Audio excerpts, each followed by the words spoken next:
Mr. Graham. Which way will it go?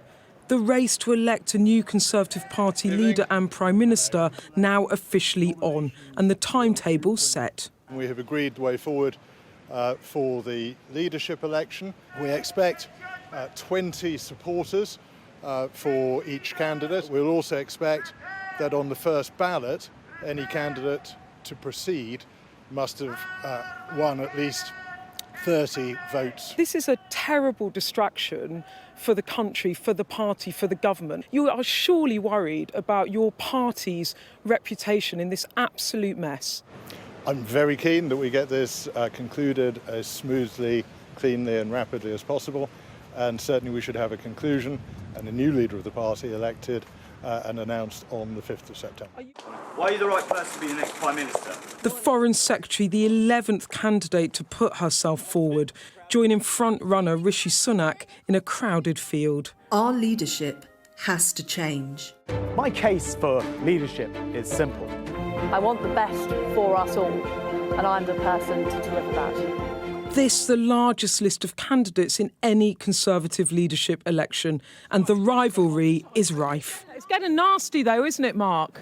I haven't decided, Beth. I think it's important to have a clean campaign. That already difficult. Chancellor and candidate Nadeem Zahawi allegedly under investigation for his own tax affairs. Allegations around your tax affairs going to torpedo your bid, sir? But still, a pitch for radical proposals. Tax as a percentage of GDP will fall year on year if I become Prime Minister. That is a promise. And this man, former Health Secretary, wants a Chancellor too, today, like others, feeling the heat. Boy, it's hot in here. And under pressure to justify his candidacy after turning on Mr Johnson despite months of defending the status quo.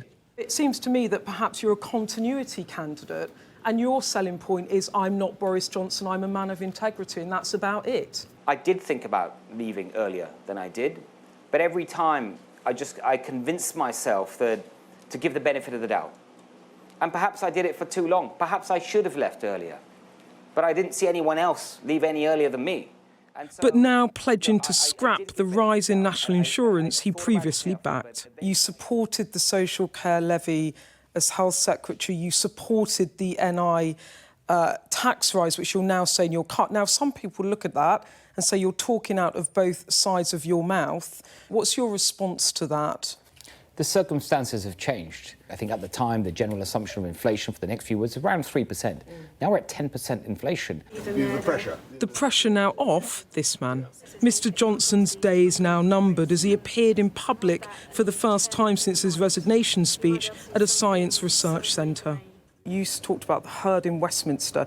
You said when it moves, and it certainly stampeded on you last week. Do you feel betrayed? Look, I don't want to say any more about all that. There's a contest underway, and that must happen. And you know, I wouldn't want to damage anybody's chances by offering my support. I just have to get on. Of anger. I have to get on. And in the last few days and weeks, the job of the constitutional function of the Prime Minister in this situation is to discharge the mandate.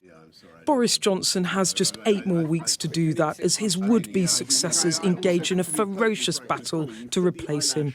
This a contest as wide open as it is unpredictable. Beth Rigby, Sky News, Westminster.